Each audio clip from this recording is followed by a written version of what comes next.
but I asked the audience a couple questions, and one of the questions I asked, which it's embarrassing how little people raised their hand, was how many people create a budget. It's like 20%. Anyone? It's shocking. It still shocks me that only 20. I mean, everybody should be raising their hand, even if they don't have the budget. It's unbelievable, but only 20% of the hands raised. Your man, your plan. Do I really look like a guy with a plan? Another round of live fire underway. You're tuned into another episode of Straight Fire VR, the podcast that examines the behind-the-scene practices of the vacation rental world. We are back from Nashville's DARM convention and ready to unpack. Here helping with the baggage today are two returning favorites. First, we have co-founder and chief revenue officer at Shortcuts, Michelle Marquis, as well as hospitality product leader and marketing executive with V-Trips, Amber Carpenter. Joining them is the co-host of Straight Fire and regional director of business development, Miriam Ramsey. I'm Heather Macias-Milo, executive producer. Steve, when you are ready, go ahead and open the floor to discussion. Okay, well, thank you, Heather. Appreciate it. Just wanted to let everyone know this is our 20th episode of Straight Fire VR. It's also going to be the last episode of Straight Fire VR for 2023. Okay. So we'll have a new season in 2024 with a lot of updated commentary, so everyone be ready. And I have to give out a virtue signaler warning for those who get offended by Straight Fire content. This is definitely not the podcast for you. There's plenty of other podcasts that are kind of watered down. So at any rate, let's talk as we near the end of 2023. I have four of my favorite ladies here: Amber, Miriam, Michelle, and Heather. And I wanted to talk about DARM, of course, but also the Women's Summit. And I wanted to start with Michelle Marquis, who was instrumental in helping to organize both events. So, Michelle, do you have any energy left after the Women's Summit in DARM? That's a great question. It was a very busy week.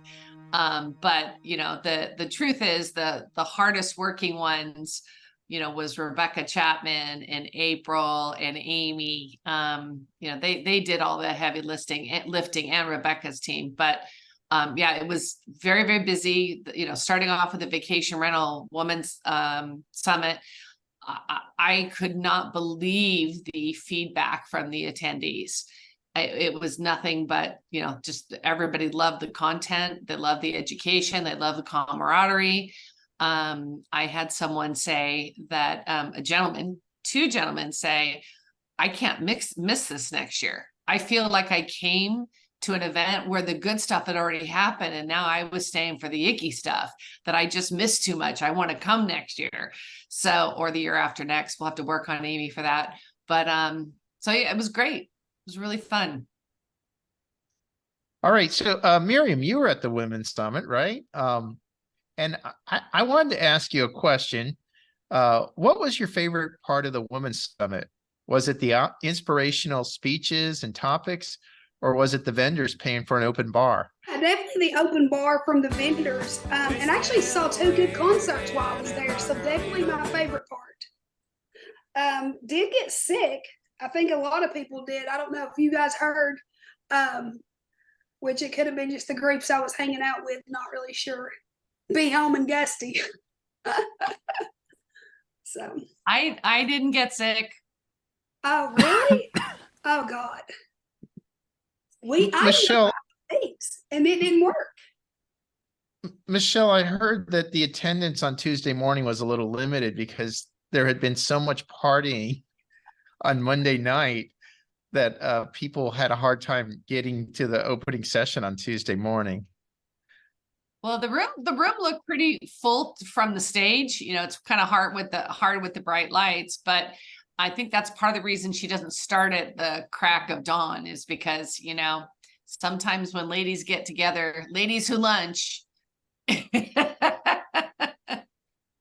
Well, the good news is Amber missed all the excitement on Monday night, but she was able to get there on Tuesday. So my question to you, Amber, is what was your favorite part of the Women's Summit, and how different was the Women's Summit from DARM?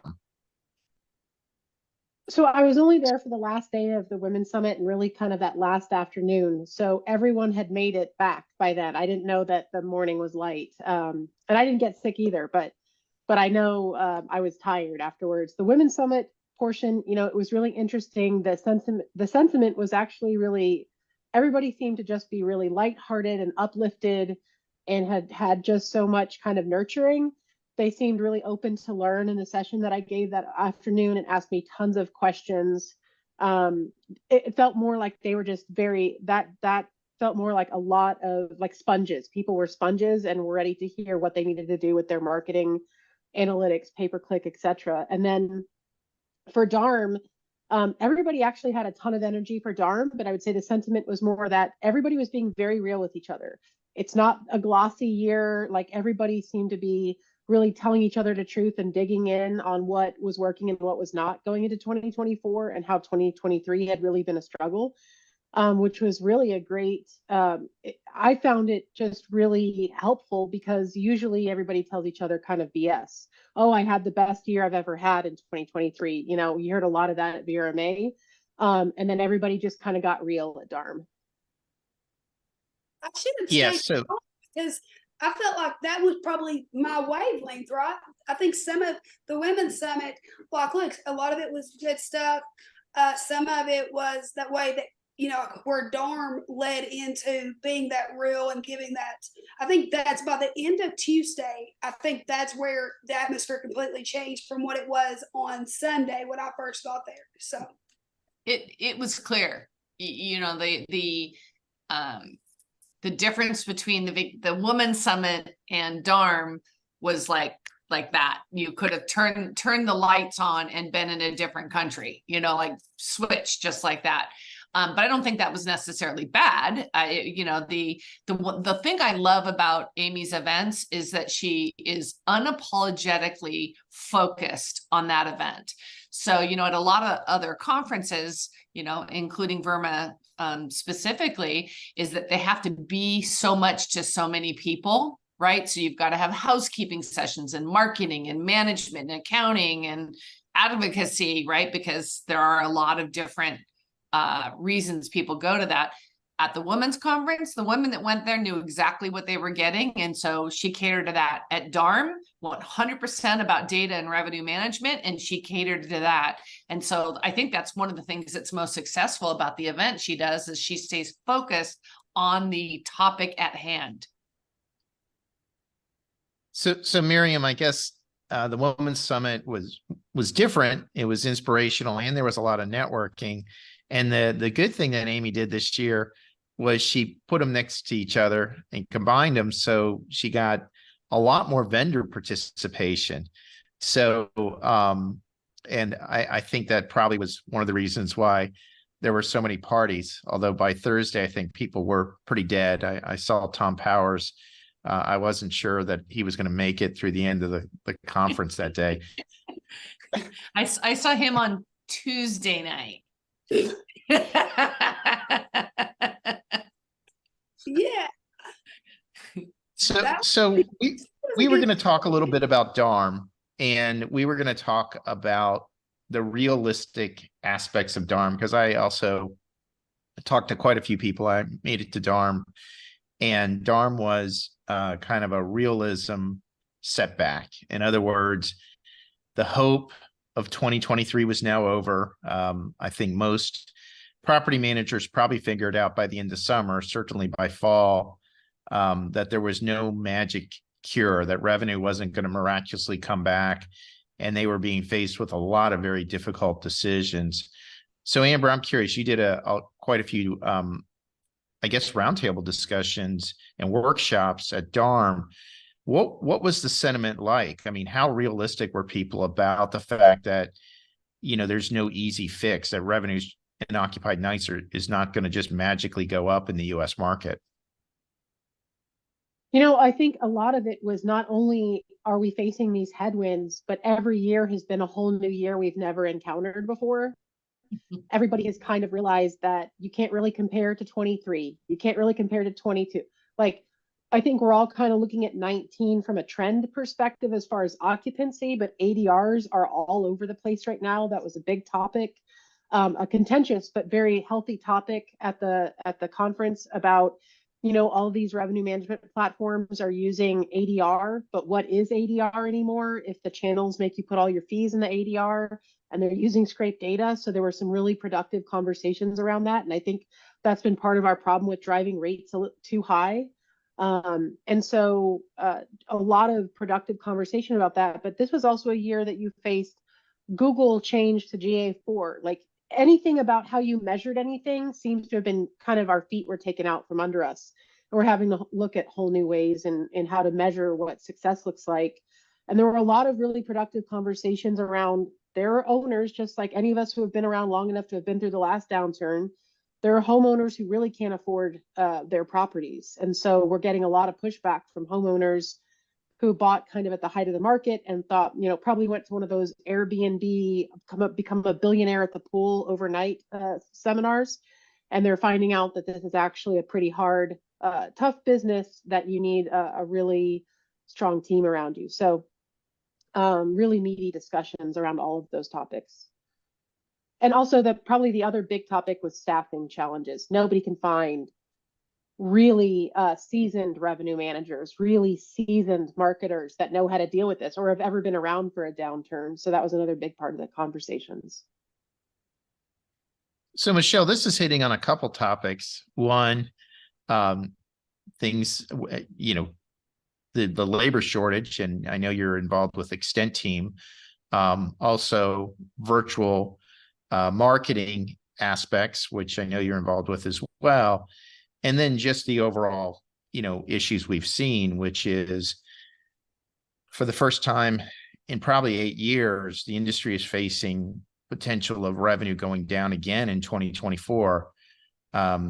Certainly concerned about occupied nights and the concern that some competitors who are cash strapped or potentially, in danger of going out of business are starting to just blow out inventory and pricing just to try to get enough cash in to make it through the next payroll cycle. You've had to have some sobering conversations at DARM, because my guess is people are just, this was a wake-up call about how difficult this industry really is, particularly on a down cycle. Well, it's kind of like deer in headlights right now. Amber mentioned that, so revenue management has been around a long time, right? But revenue management kind of took off in the last, let's call it 6 years, 7 years. I don't know when Beyond came onto the scene, but 6 or 7 years, something like that. And so anybody could hang a shingle and say, I'm a revenue manager, and you'd have to be like really bad not to have success, right? Every year has been up. Even before COVID, we were having good years since 2008. So a revenue manager or a marketing manager looked good no matter what they did. Well, now I think there's a lot of owners that have put confidence into people that might not actually know how to look at everything. And so there was a lot of conversation around getting back to the basics of revenue management and really understanding it, because I think it's been kind of it's been easy, so that's one thing. The other thing is, as you heard on the webinar we did before DARM, was that, every person we had on our panel said 2004 profitability is not going to come from revenue. It's going to come from costs. So profitability is going to come from costs. So, it feels like revenue, people are just going to have to kind of hold on, not hope because they need to have a strategy, because hope is not a strategy, but they're really going to have to hold on to revenue and then look for profitability from expenses. Labor being short, yes, Extend Team can certainly help there, which I think this industry is more and more adopting virtual assistance and virtual help, but also, shared positions, a lot of companies, they're not your size, so they can't hire an Amber, right? But if she was out on her own, they could hire a piece of Amber and she could help their business. So I think property managers need to look at how they could, do kind of a shared services and get smart people looking at their business, because you cannot do what you've been doing and see success in the next year and a half. So Miriam, you're kind of in ground zero of some of this in Gallenberg, where historically occupancy was in the 50% range for the year. I remember the first quarter would be about 35% occupancy. And then the second quarter, maybe 65%. And the third quarter closer to 80%. And then the fourth quarter, retract down to about 60%. But there was general seasonality. There were mid seasons, et cetera. And then I'd say it even started a little bit in 2019, but then it got super accelerated during COVID. You had occupancy even in the first quarter of 2021, where we were selling out of weekend cabins, which is unheard of. And so then we had owners who started to expect not only the occupancy, but they started to expect higher ADR. And now, Miriam, how difficult or how challenging is it for you to be having conversation with these owners just to say, hey, look, this was a short-term situation. We're going back to reality, which is how this market historically is done. Listen, it's been tough. And what's crazy, and I'm going to go ahead and just throw it out. I have properties that have not missed a beat from COVID, that are trending, even a little higher than the best years that they had. But then in the same sentence, I have an owner who has multiple units, and some of his properties are in that fast pace doing well. Some of his units I can't give away, right? But it's having that conversation of going back and looking at realistic data from previous years. I think the biggest thing for us, and talking to people, at the summit, is what did you do in 23? And what are you going to do differently on both ends for 24? And I think that's going to be the biggest move. I know we've transitioned, we have some, doing different things, but I guess my question for Amber, what is the biggest takeaway from our 23 that we are completely flipping going in, knowing what 24 could possibly be? I think there's 2 or 3 things we're really focused on. One, we're not depending on VRBO. We might as well act like it doesn't exist at this point. That's the biggest piece. We aren't going to be surprised anymore when it's off by multiples of double digits. So I think that we're really focused, as always, on our direct channels, but also, Airbnb booking, other channels that are really helping to drive and are growing their market share, whereas VRBO has fallen off the face of the earth. And I like a lot of the people over there, but it's a mess. And then the other piece is probably really important. I think this speaks, Miriam, to what you were talking about. During COVID, whether your house, you kept it up and you updated it, was somewhat irrelevant because we had so much demand, people were renting anything. And I think we're going to see that our properties that have really invested and taken good care of their properties, those are going to shine going into 2024. And the ones that are going to struggle are the ones that maybe got away with not doing many updates for the last 3 or 4 years. People are going to be able to be picky again. And the third very important piece is, as a company and as a whole, we've made a lot of changes very recently, because if we don't focus on the guest experience, we're not going to win.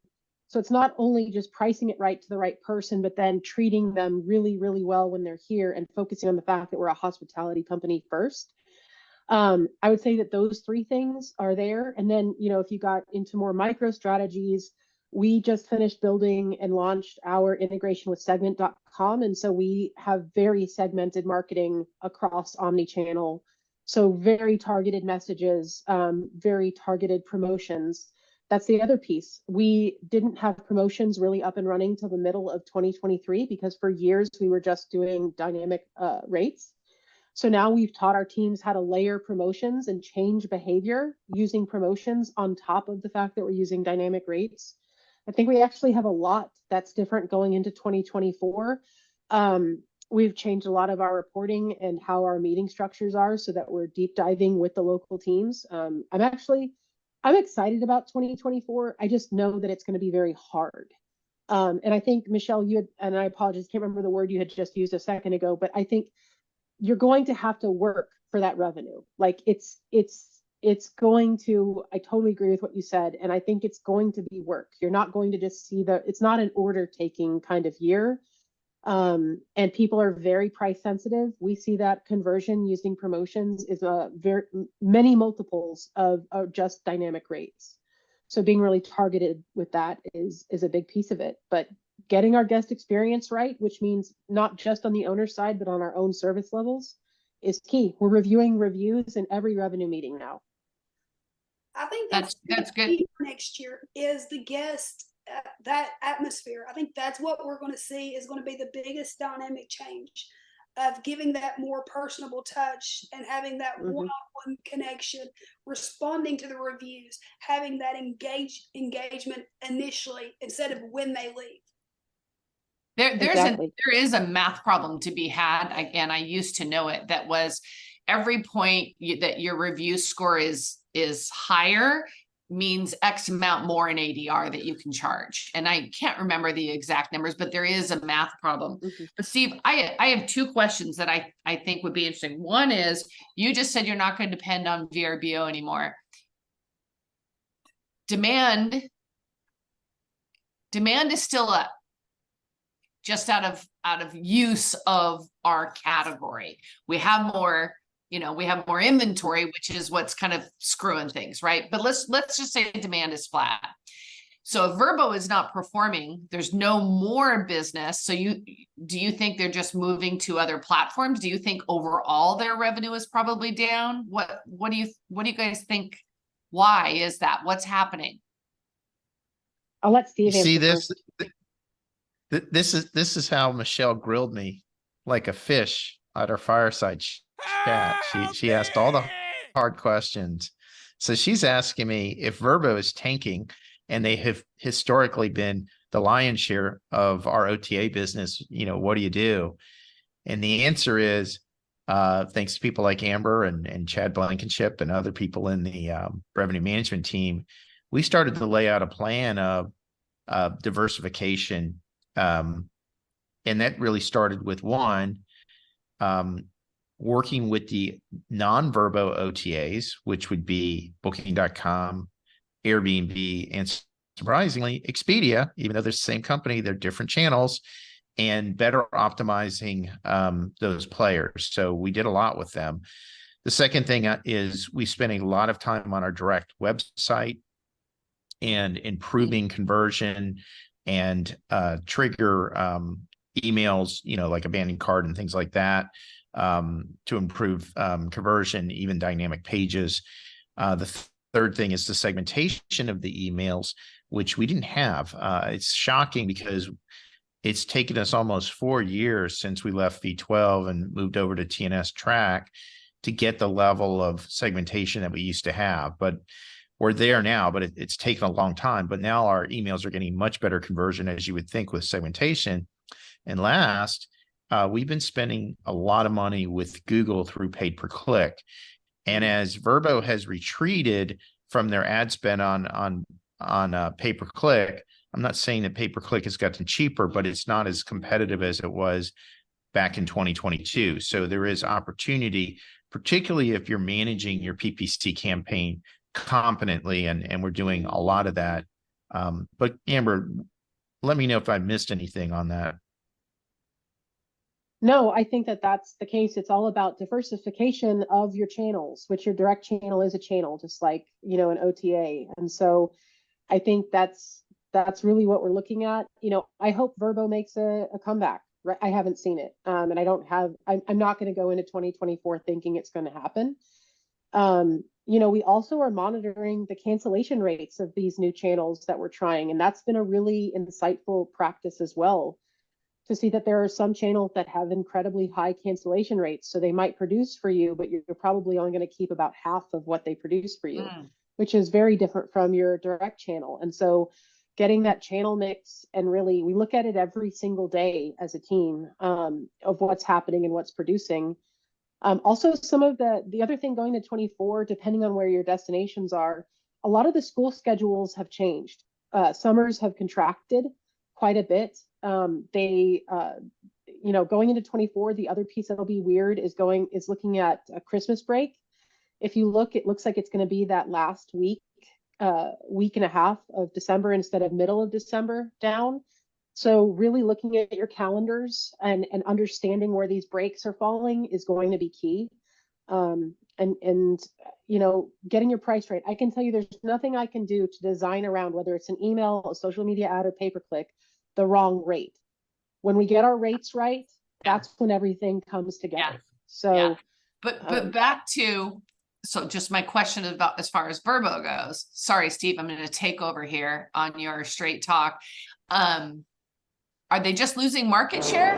Is that what's going on? I'm curious. That's what it looks like to us in our data. Okay, interesting. So Michelle, when you were maybe you were grilling me too much, you weren't paying attention to the audience. But I asked the audience a couple questions, and one of the questions I asked, which it's embarrassing how little people raised their hand, was how many people create a budget. It's like 20%. It's shocking. It still shocks me that only 20. I mean, everybody should be raising their hand, even if they don't have a budget. It's unbelievable, but only 20% of the hands raised. But the other one I said, which Amber, I was shocked by this. I said, how many people are aware of the policy changes at Verbo, where the cancellation threshold to get Premier Partnership is going to go from 5% to 1%. And then the quality overall of reviews is going up, and no one raised their hand. And I mean, 5% cancellation to 1% is dramatic. And Amber, how big of an effect did this have if you lose Premier Partnership? We don't know yet, because the changes go into play next year. But the other piece of it, Steve, is that, and Michelle, this goes to your question of, do we think that they have a revenue issue? I don't know. I haven't seen their books and I haven't looked because I've been busy building out what we're doing. But I can tell you that the fact that they have to charge us 10% for cancellation tells me that somebody needed to make up some revenue loss. And those numbers add up very quickly. It's to me, something's not working out, because you only introduce something that drastic when you have to make up for lost revenue on the other side. But losing your Premier Partnership, but I'm gonna hold off. Losing your Premier Partnership, Steve, is going to be huge as far as your rankings go. But right, if you the look, algorithm. The algorithm. The other piece is I think that Airbnb, Brian Chesky always, he has his own version of Straight Fire, whether you like it or not. I ended up actually becoming friends, and a person who became a mentor to mine was the former president of the United States, Barack Obama. He's made it very clear that he's going to celebrate properties that have competitive pricing. And there have been a lot of A/B tests going on, if you've paid attention, in the last even week, where that not only do they are giving better placement to properties that have higher conversion, thus lower rates, but when you go to book, they have indicators now saying, like, this is 6% cheaper than the market. This is a great rate. Kind of like you get on the, you're shopping for a car. Is this a fair price? Is this a good price? They're doing that on Airbnb this week. Wow. So, yeah, I'm gonna there's look some at really, that. it's in the checkout process. They tell you what percentage discount you got from the marketplace, and if it's a good rate. But you know what else that says, Amber, is that you have to have somebody in your company looking at what your listings look like, what they say, because if you're more expensive than the market, but it doesn't show the value in that little listing, you're screwed. Well, here's another example of, if you don't have someone really focused on your channels, Airbnb in the last 60 days decided that if you didn't have the amenity hot water, that they showed your listing as having no hot water. They actually did hot water with a strike through on it. Oops. So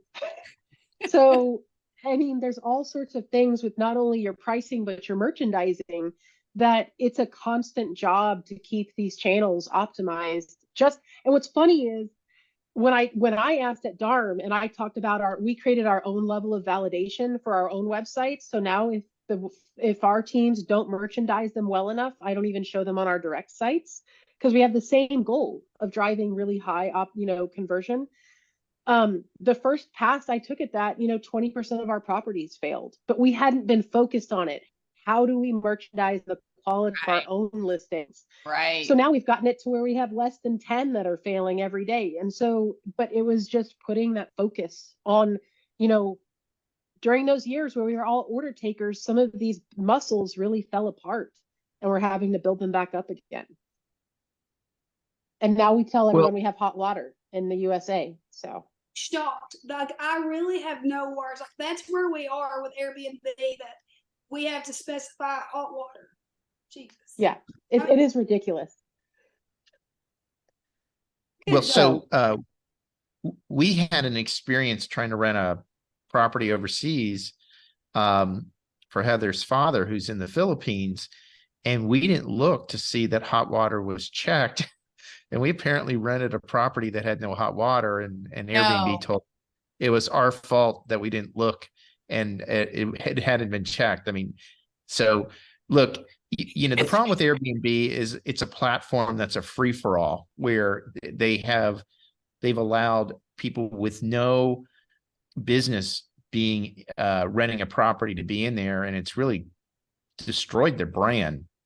But instead of going up to the top and working with professional property managers, Chesky has, let go of Catherine Powell. So she's the latest head of the vacation rental division to get the axe.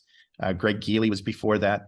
The only one he seemed to like was Sean Stewart. And Sean seemed like a pretty bright guy, Michelle. He ran to Google when they offered him a job. So that tells you what he was working good. He's smart. Super interesting. So I'm curious from you guys' point of view, the last 2 days have been amazing in the stock market, and the conversation about we're not going to have a recession, that things are getting better. We're still cautious, but do you think that if that continued, it could change the trajectory for our industry in 2024? Well, we discussed this back 6 months ago with the board of directors of V-Trips and our management team, that we were going to be very conservative budgeting 2024, that we weren't going to make the mistakes of 2023 by trying to be optimistic with revenue. And so the one thing we can control is cost. And so if 2024 turns out better than expected, then that's great. We can celebrate, but we still believe 2024 is going to be a challenging year. And part of the challenge, which I go back to Miriam, is level setting the owners, because the owners are still thinking, we're going to get back to 21 or 2022 levels. And Miriam, I mean, it has to be frustrating talking to these owners and having the same conversation. We know a mutual owner pretty well, and he just seems to believe, that we're doing a terrible job, even when we show him comp data, key data, and every data showing that we're beating market comps. He still says, well, you're not doing enough, because he's looking at 21 and 22. That's it. And I think a lot of it is they're not looking at numbers, but it's the three things. Owners are looking at revenue data. They're also looking at housekeeping and maintenance. So like with us, where we're going in and, saying, hey, you have to update, you have to do X, Y, Z, putting that money back into the unit, where they're like, oh, we didn't make anything, has all the rim with it. Being able to go in and look at it now, the owners who did not purchase, I will say this, the owners who did not purchase and overpay, I do not hear from. The owners who could not afford what they bought, we hear from on a consistent daily basis. I tell every homeowner, if you can't make your mortgage without me renting it for 6 months, do not purchase this home. And what happened? We had a lot of owners who bought that cannot afford it. Real estate agents made more money than they've ever made selling this crap. Now we, as a community, have to go back, okay, here's what we have to do. and set expectations initially. You know, look, our team has a hard time. Some owners get it. If it don't pencil, don't do it. I think that's what our shirt should say. If it don't pencil, don't do it. End of the day, if it don't make sense, move on. Having those tough conversations is fixing to get a lot tougher.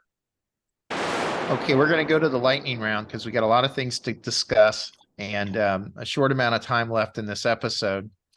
And I'm going to start with Amber because I wasn't there on Wednesday, which meant that I missed the fireside chat that I really wanted to see, and that was the franchise model. I even am wearing a t-shirt here in honor of the franchise model discussion. So Amber, how was that fireside chat on the franchise model? I believe the CEO of the casino franchise was there talking about it. So what did you learn from that fireside chat?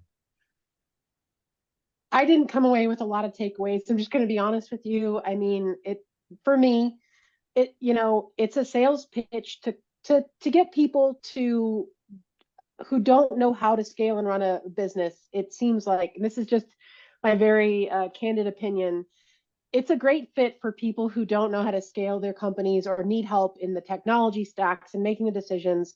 It's kind of like the George Foreman, in my opinion, of what you do. I didn't walk away saying like, oh, that was the benefit of it for people that, I'll say what I've said 1,000 times. It's very hard to resell your company or sell your company if you've opted into one of these models. And I think that that's the challenge they're going to continue to face. I also, being candid again, I've evaluated some of their marketing models and I don't get it. A lot of their direct websites are terrible.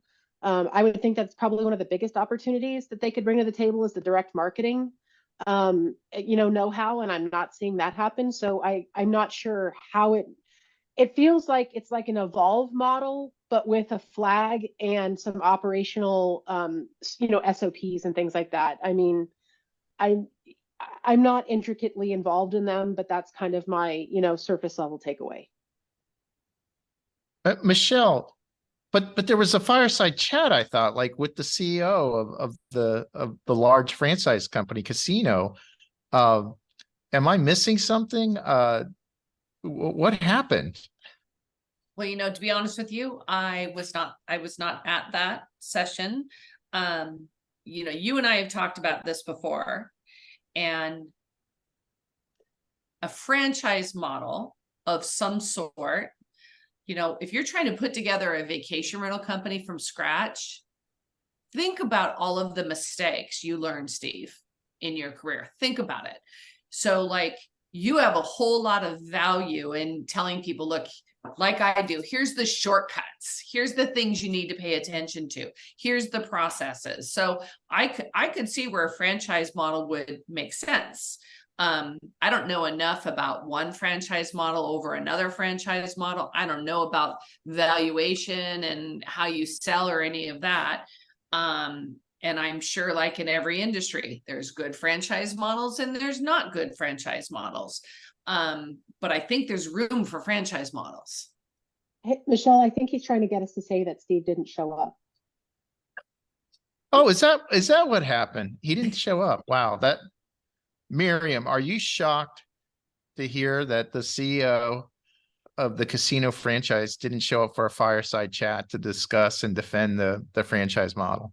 Absolutely not. He knew you was on your way. Do you not? Was he on the agenda? No, he saw Milo's name. He just checked out after that. I'm going to. All right, we're gonna. No, I do have a thing on the franchise thing, and I don't know. Look, I know a little bit on it. Do they start with companies that are new and upcoming and have no resources, or do they only do them with companies that already have so many units? That's what I don't know, because you would think on the franchise it would make sense to help someone start and be up and coming, but I don't think that's really what happens. I don't know. No, I think a lot of them are very small, have two or three units, and then they help them grow. And look, like I agree with Michelle. I think that there is room in this industry for a franchise-ish type model. I think I think that those kinks are still getting worked out. Steve and I have had that conversation. He shakes his head at me. All right. I know everyone would love to hear more about the franchise model, but we must move on because it's the lightning round. So Michelle, one person who did show up for a fireside chat with Amy Highnote at lunch was John Banzik at Vicasa. And I was curious what you thought about that conversation. John's a professional, frankly. You know, he didn't say anything that like completely surprised me. He was direct, he was honest. You know, to be honest, there's no juice there.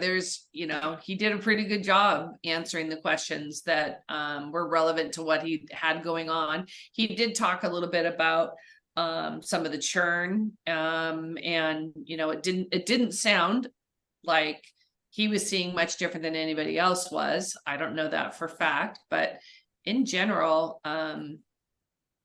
you know, I don't think there's anything there. Can I add one thing to that? I think as an industry, we need a new metric, because if you fire an owner, that's not churn. And I think that we need to report or talk about it in two different ways.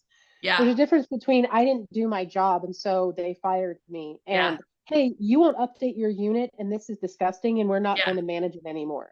Yeah. Well, those are almost two like a different regrettable metrics. turnover or regrettable churn versus churn, because I definitely have fired owners before. Yeah, Exactly. I think If you know what you're doing, you are. But you know what? I don't think people want to say that they fired owners. Like, I fired owners, but no one wants to say my owner that I brought on wouldn't do anything to update their unit. So that's why that topic, I think, is kind of mute too. I think that we should, though. I think it should be a privilege. We should have such a great rental management program or short-term rental management program that it is a privilege to join. And if you don't meet our standards, just like a hotel flag, then you're out of here. Correct. I think if your couch is messed up, I shouldn't have to ask you to buy a couch. I'm buying you a couch or you're off the program. We used to joke and say, who's going to tell this homeowner that they can go, that so-and-so would be a great property manager for them. And we would joke that we're going to send them to our competitor. Competitor will be all excited, and we know that they'll just be a pain in the butt. I have a few of those. Well, it's the holidays, and I do give kudos to JB for having the courage to come to a fireside chat and do an interview. I did send Amy Highnote about 20 questions to ask. I'm not sure she asked any of the ones I sent her, but we're going to move on because I think they deserve credit for showing up, unlike the casino company CEO. So, Amber, I guess one of the questions I have for you is Vrbo and Expedia. Were you the only person at DARM who was talking about the collapse of Vrbo, or are other people now starting to talk about it? Because it seemed to me for a while people really weren't talking about it. I think people didn't see it in their data, like they didn't notice it, or it wasn't jumping out at them until later in the year. So I think that was it. When I brought it up, people were saying they were seeing the exact same thing. I actually didn't run into anybody who thought that VRBO was performing for them this year. Is there any truth to ranking algorithms not benefiting some property management systems versus others? Is there any truth to that? Right. It's rumors, because if you're on Escapia, you would only have the ability to really effectively list on Vrbo, because they're not integrated with Airbnb and they're not integrated with Booking.com. And they make it very difficult to integrate with anyone else. So disproportionately, you're going to do better on Vrbo, which means because you place more orders on Vrbo, you go up higher in the algorithm. I mean, that's how that works. So I could see how short-term people that are on Escapia would think, oh, we do better with Vrbo because we're on Escapia. But I just believe it's the way the algorithm is. And the more bookings that you run through Vrbo, the higher that algorithm goes. And they have more availability out there because they're not on other platforms. Yeah, that makes sense to me. I wonder how many companies are still on Escapia. Well, it's probably a couple hundred. When they were sunsetting V12, the irony is they thought the vast majority of V12 customers would migrate to Escapia, and I think they miscalculated. Clearly, Track TNS picked up a large amount of those customers, and so did Streamline and some others. So I think that plan of sunsetting V12, which was bizarre. I mean, why not sell V12? Just made no sense. But we're running out of time, and I have to ask Michelle. We had a lengthy discussion at our fireside chat about Marriott Homes and Villas. Was there anything that you took away from that very, very candid, heartwarming conversation I had about Marriott Homes and Villas? Well, I think the last thing I asked you was like, what would be a good end game here? I was like, and it would be, we'll sit down with them, have a conversation, have them make changes that would benefit the industry. That was in the end what it was. So I did reach out to someone that I know and said, do you think that could ever happen? It didn't sound like it. And that's unfortunate because, Steve, we all, we know that you're a dog with a bone. When something upsets you, you're like, okay, we got to fix this. We got to fix this. But the other side, I think it's worth having a conversation. So it's kind of too bad because I think it is going to hurt Marriott Homes and Villas long-term to get fully adopted in this industry. Well, definitely it's a huge setback for them, for Marriott Corporation to have such a disaster going on with Marriott Homes and Villas. So, but they'll have to sort that out. And like I discussed in my post on LinkedIn, you have American Express luxury collection that's coming into the space, and they're not going to have the issues with upsetting their franchises that Marriott clearly does. And it's a curated experience, which Marriott claimed they wanted. So I'd be very, very interested. I mean, a huge loyalty fan of American Express luxury, which you can use points for. And I think it's going to be really interesting to watch. But now we get to the fun part of this episode, predictions for 2024. So I want each of you to give one or two predictions. Can be anything for 2024. And I'm going to start with Amber. What are your predictions for 2024? I don't think Inhabit IQ is going to sell for $2 billion. That's my first one. Dang it. You took that from me. No, that was mine. I also, I do think, and I think Vacasa is going to go private again, one way or another. I don't see it staying on the public market. Those are my two. All right, Michelle, 2024 predictions. I think that we're going to be surprised and get a little bit more of a bump in the economy that is going to help us. I think it's going to be a nice surprise. And I think that there's going to be a lot of technology, musical chairs. Okay, Miriam, 2024 predictions. I think the 2024, honestly, I don't know. I'm optimistic that 2024 is going to be good. I think that 2024 is probably going to be the worst property management year that a lot of people have seen, which kind of sucks, but I think it's going to be a big downhill. And honestly, I think that we're going to see more units for sale in my market. I think the Tennessee market will see more units on MLS by the end of the second quarter. I have another one. More companies will start to change hands. More property management companies. We're going to start seeing activity in that again. I agree. Mm-hmm. And also, I have one more. And I think all of these people who have done their own Airbnb, you will have more people joining property management full service than we've had probably in the last 48 months. Okay, so my prediction is that one way or another, people are going to learn that Vrbo is going to be sunsetted in favor of Expedia, and that will begin to be the migration of getting everyone over to Expedia and connected. I think one of the kind of crazier thing that's happened in 2023. And my guess is the Vrbo staff probably doesn't even know what's going on at Expedia Corporation, is that they're going to go to one channel, similar to the way Booking.com operates in Europe and the US. And that's why they've been reducing funding on the Vrbo channel. So I think that's a huge game changer, because Expedia integration really just doesn't exist in the US market. It's supposed to be in TNS track second quarter, but who knows on that. So that's my prediction. Not a happy one, but be prepared, people, because it's coming. But with that, that's a good one. Is it a good one or a bad one? A big one. That's a big one. A big one.